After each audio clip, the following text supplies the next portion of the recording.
तेजस्वी यादव को लेकर ललन सिंह ने बयान दिया, उसके बाद ललन सिंह अपने बयान से वापस जाते हैं।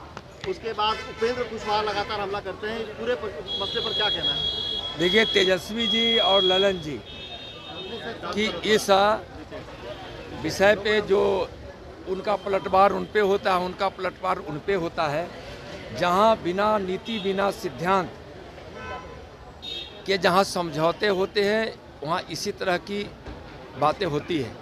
उस पर मुझको बहुत कुछ नहीं कहना, वह उनका मामला है।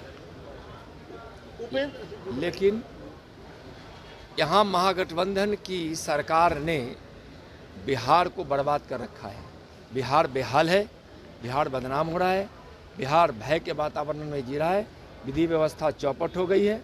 हत्या, लूट, बलात्कार, डकैती और चोरी, खुलेआम अपराधियों का गोलीबारी करना, यह सब आम बात हो गई है। आप देखे होंगे कि आए दिन यहाँ दर्जन से ऊपर जघन्य अपराध होते हैं। उपेंद्र कुशवाहा ने नई पार्टी का गठन कर लिया है। उनका साफ तौर पर कहना है कि वो यात्रा पर निकलेंगे और जिस तरीके से मुख्यमंत्री ने पड़ोसी के घर में गिरवी रख दिया है और वहाँ उत्तराधिकारी खोजा है, इस उपेंद्र कुशवाहा ने कहा है कि नीतीश जी ने पड़ोसी के घर में उत्तराधिकारी खोजा, अपने घर में नहीं खोजा। देखिए, उपेंद्र जी से जाकर यह बात पूछिए, उपेंद्र जी अच्छे से बताएंगे, है ना। मैं इतना जरूर कहूँगा कि बिहार में महागठबंधन के खिलाफ लोगों में आक्रोश है, भयंकर आक्रोश है। 2025-2024 में हम 40 सीट जीतेंगे, सुपड़ा साफ करेंगे और बिहार की विकास की धारा जो दिल्ली से निकलकर बिहार के लिए चलती है, जो गरीबों के मसीहा और भारत के ही नहीं दुनिया के सबसे लोकप्रिय नेता आदरणीय नरेंद्र मोदी जी के भगीरथ प्रयास से विकास की गंगा बिहार में बह रही है, उसको रोकने का महागठबंधन प्रयास कर रही है। उसको हम रोकने नहीं देंगे। बालू माफियाओं का राज हो गया है, अपराधियों का राज हो गया है। विधि व्यवस्था नाम की यहाँ कोई चीज़ नहीं, जैसा मैंने पहले बताया है। और कांग्रेस इस तरह से अलवला गई है, इस तरह से हताश हो गई है, निराश हो गई है, जो एक फैमिली की पार्टी रह गई है। माननीय प्रधानमंत्री जी जो गरीबों के मसीहा हैं, गरीब मानता है कि हमारे मसीहा है। नरेंद्र मोदी जी ने गरीबों के ज़िंदगी में खुशियाँ लाई है, गरीब कल्याण की योजनाओं से गरीबों के घर में खुशियाँ पहुँची है। उसको आज कांग्रेस के नेताओं द्वारा जो अनाप शनाप बोला जा रहा है, यह बहुत ही घोर निंदनीय है। और कांग्रेस को देश की जनता, बिहार की जनता और उससे गठबंधन करने वाले सभी पार्टियों को बिहार की जनता और देश की जनता चुनाव में बता देगी कि मोदी जी को इस प्रकार से अपमानित करने के लिए अपशब्दों का जो बौछार कर रहे हैं, उसका परिणाम क्या मिलने वाला है कांग्रेस सहित अन्य पार्टियों। लेकिन नीतीश जी ने तो कहा कि 100 के नीचे आपको रख देंगे अगर कांग्रेस साथ आई, तो विपक्षी यूनिटी अगर होगा विपक्षी पार्टी का, तो नीतीश जी ने कहा। देखिए, बिहार जानता है, जब भारतीय जनता पार्टी अपने कंधे पे बैठा के बिहार में एक अराजक और गुंडा राज की समाप्ति के लिए उनको मुख्यमंत्री बनाया, उस समय से ही न उनका जनाधार था, न उनकी पार्टी की जनाधार थी। लेकिन भारतीय जनता पार्टी ने समर्पण किया और समर्पण के बदौलत बिहार में एक अच्छी सरकार बनाने की कोशिश की थी। थोड़े दिन तक सरकार अच्छे रूप से चली भी, जब भारतीय जनता पार्टी की सलाह मानते थे। और उनका क्या है, बिना जनाधार के हो गए हैं। क्या वक्त बोलेंगे, किस समय क्या बोलेंगे। कभी तेजस्वी को सौंपते हैं तो ललन जी कहते हैं कि नीतीश जी ऐसा कर नहीं सकते। अब नीतीश जी नेता है उसके, कि ललन सिंह नेता है, कि तेजस्वी यादव नेता है, पता ही नहीं चलता है।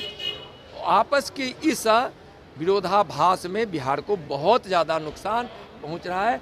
अब जनाधार नीतीश जी के पास कुछ नहीं है।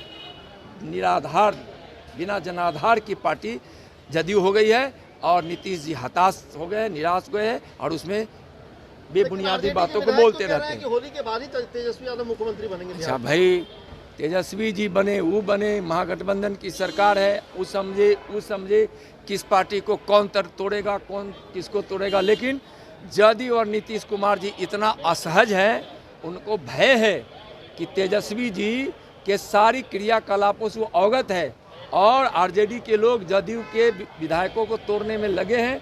यह जानकारी राजनीति के गलियारे में हम लोग भी सुन रहे हैं, आप लोग भी सुनते होंगे। अब क्या है क्या नहीं, उससे मतलब भारतीय जनता पार्टी को नहीं है।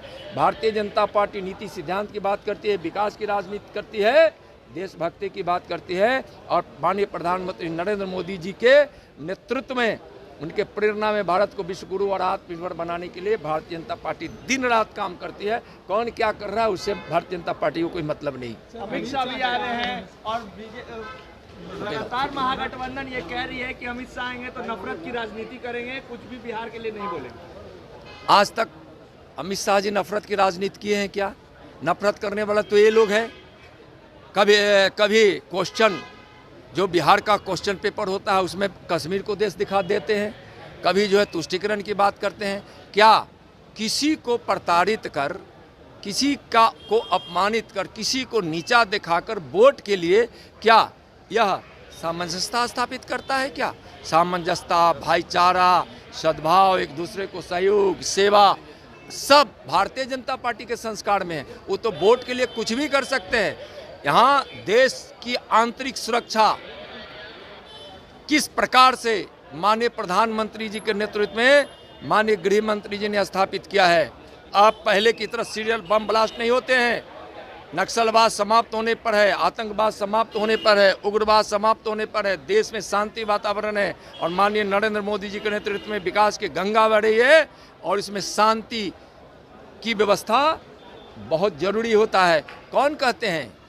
उनको बहुत तकलीफ हो रहा है 370 धारा हटाने से, राम जन्मभूमि बनने से उनको तकलीफ हो रहा है कि आप 70 साल तक, 75 साल तक उन्होंने गरीबों को घर नहीं दिया, शौचालय नहीं दिया, गांव को बिजली नहीं दी, सड़क नहीं दी, अच्छे स्वास्थ्य की व्यवस्था नहीं की, मुफ्त में अनाज नहीं थी, आयुष्मान भारत कार्ड नहीं बनाया, और क्या बोलेंगे? बोलने के लिए उन लोगों के पास कुछ नहीं।